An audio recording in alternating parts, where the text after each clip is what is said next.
the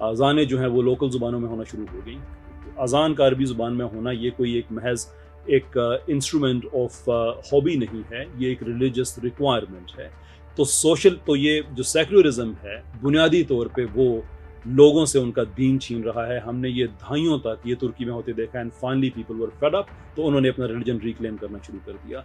ہم نے Russia میں جو USSR, ہم نے اسٹالن کے زمانے میں سیکولرزم کو دیکھا کہ جو یہ کہتے تھے کہ وہ چرچز جن کو ہم مسمار نہیں کر سکتے کیونکہ ان کا جو سائز ہے بہت بڑا ہے, ہم ان کے بیسمنٹس میں بوم رکھ کے ان کو اڑائیں گے, اور انہوں نے اڑائے.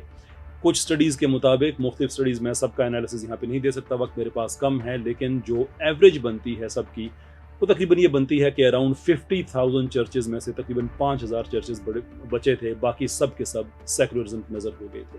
جو لیگ آف ملیٹنٹ ایتھیسٹس جب وہ 5-6 سال تک جب وہ پرومیننس میں رہی تو چرچز کو بند کیا گیا, لوگوں کا قتل عام کیا گیا. جب رین آف ٹیرر, جب فرانس میں اسٹیٹ ایتھیزم سیکولرزم جب وہاں پہ امپوز کیا گیا, قوانین ایسے بنائے گئے, the laws of suspect 1793 کے کسی کو آپ شک کی بنیاد پہ مذہبی لوگوں کو آپ گولی مار سکتے ہیں, قتل کر سکتے ہیں آن دا اسپاٹ. اس کے علاوہ کامریڈ کروشیف کی اگزامپل ہمارے پاس ہیں, پول پوٹ کی اگزامپل ہمارے پاس ہے. چائنا میں آج جو وہاں پہ مسلمانوں کے ساتھ ہو رہا ہے وہ ہمارے ساتھ ہے, کہ جب آپ ایسے مجموعی طور پہ ممالک کے اندر وہ حصے جہاں پہ کسی ایک مذہب کو پریکٹس کرنے والے لوگ موجود ہوتے ہیں, جب سیکولرزم آتا ہے تو لوگوں کا دین ان سے چھین لیا جاتا ہے, لوگ قتل ہوتے ہیں. یہ سیکولرزم کی تاریخ ہے, academically verifiable ہے. None of this is emotional, it's already there for people to see and explore. ایک اور بہت بڑی بات جو سیکولرزم کے حوالے سے ہمیں سمجھنی چاہیے کہ آخر کیا ضرورت پڑی ہوئی ہے کہ پاکستان جیسے ملک میں ہم یہ کہیں کہ آپ اپنی ذاتی زندگی میں ریلیجن کو پریکٹس کریں, لیکن جو اسٹیٹ کی پالیسی ہے اس میں آپ اس کو شامل نہ کریں. فار وٹ پاسبل ریزن ایک انسان کو مسجد میں ایک آئیڈینٹی دکھانی ہوگی اور گلی میں اس کو دوسری آئیڈینٹی دکھانی ہوگی, جبکہ وہ یہ سمجھتا ہے, ڈیموکریٹکلی یہ سمجھتا ہے کہ جس مقصد کے لیے ہم نے پاکستان بنایا تھا وہ یہ تھا جس کے بارے میں جناح نے کہا تھا کہ اب لوگوں کو مجبور نہیں کیا جائے گا کہ وہ غیر اسلامی قوانین پہ عمل کریں. وہ اس ملک میں شریعت چاہتا ہے, وہ اس ملک میں اسلام چاہتا ہے. آپ کو بہت سے پرابلم ہو سکتے ہیں, اسلام سے ہو سکتے ہیں, میں غیر جو مسلم لوگ ہیں جو باہر سے سمجھتے ہیں کہ پاکستان جیسے ملکوں میں سیکولرزم ہونا چاہیے, شور آپ کو ہو سکتے ہیں, وہ آپ کا رائٹ آف ایکسپریشن ہے, فریڈم آف ایکسپریشن ہے, آپ کیجئے. لیکن دیر از ناٹ ٹو سے کہ آپ پاکستان میں جہاں پہ ڈیموکریٹکلی لوگ سمجھتے ہیں کہ یہاں پہ ایک اسلامک سسٹم ہونا چاہیے, وہاں پہ آپ ان پہ آرٹیفیشلی سیکولرزم آپ امپوز کر دیں. کتنی ہی ایگزامپلز ہمارے پاس ہسٹری میں موجود ہیں کہ جب سیکولرزم ایسے علاقوں میں جاتا ہے جہاں پہ جہاں پہ مذہب کو پریکٹس کیا جاتا ہے تو وہاں پہ کتنا ظلم و ستم ہوتا ہے. ہمارے پاکستان میں اس کی ایگزامپل موجود ہے, سندھ پرومس مثال کے طور پہ. وہاں پہ سیکولر ٹینڈنسیز رکھنے والی ایک پارٹی موجود ہے جو کہ اسلامک ٹچ ضرور رکھتی ہے, لیکن بائی اینڈ لارج ان کی جو ٹینڈنسیز ہیں وہ سیکولر ہیں. پاکستان میں اقلیتوں کے حقوق کی سب سے زیادہ خلاف ورزی وہیں پہ ہوتی ہے. یعنی کہ جو ہمیں اسٹالن کے رشیا میں بڑے اسکیل پہ نظر آتا ہے وہ ہمیں سندھ میں چھوٹے اسکیل پہ نظر آ جاتا ہے کہ آپ ریلیجس مائنورٹیز کے خلاف آپ ظلم کریں, آپ اینٹی اسلامک پریکٹسز کریں, زبردستی ہندو بچیوں کا آپ اسلام ان کو قبول کرانے پہ آپ چلے جائیں. کیسر احمد راجہ صاحب قطع کلامی, آپ کے پاس 2 منٹ باقی. Sure, thank you sir.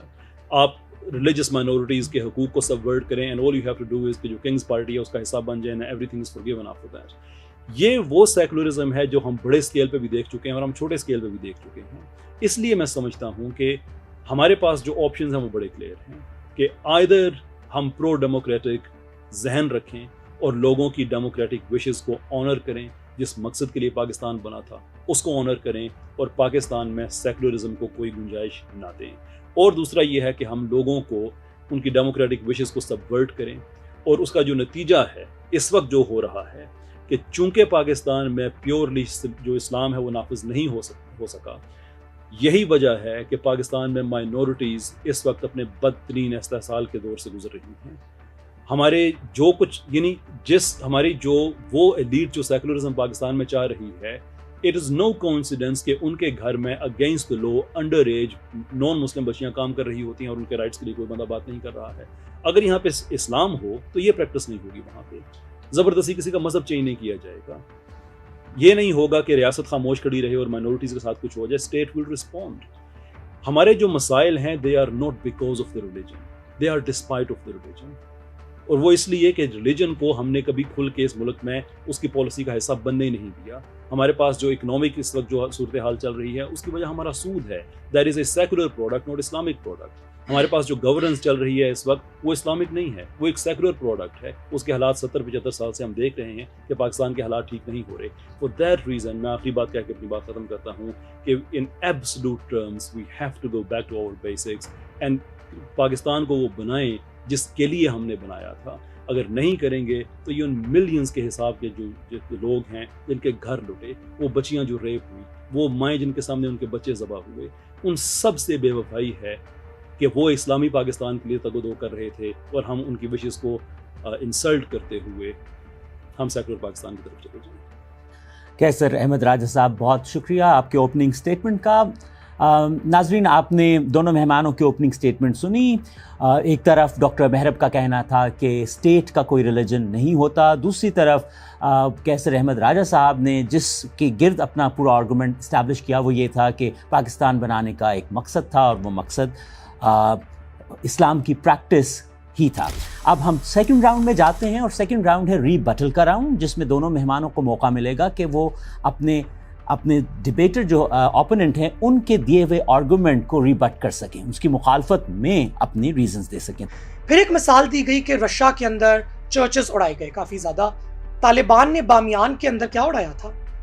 Buddhist tops. Pakistan کے اندر احمدیز کی ورشپ پلیسز کو کیا نہیں اڑایا جاتا؟ ٹرانسجنڈر ایکٹ پاس کیا جا رہا ہے, یہ ایک سیکولر اٹیمپٹ ہے, یہ قدغن ہے ہماری اسلامک آزادی پہ. اسلامک ویو کلیئر ہے کہ جو سیکسز ہیں وہ کتنی ہو سکتی ہیں اور کتنی ہیں.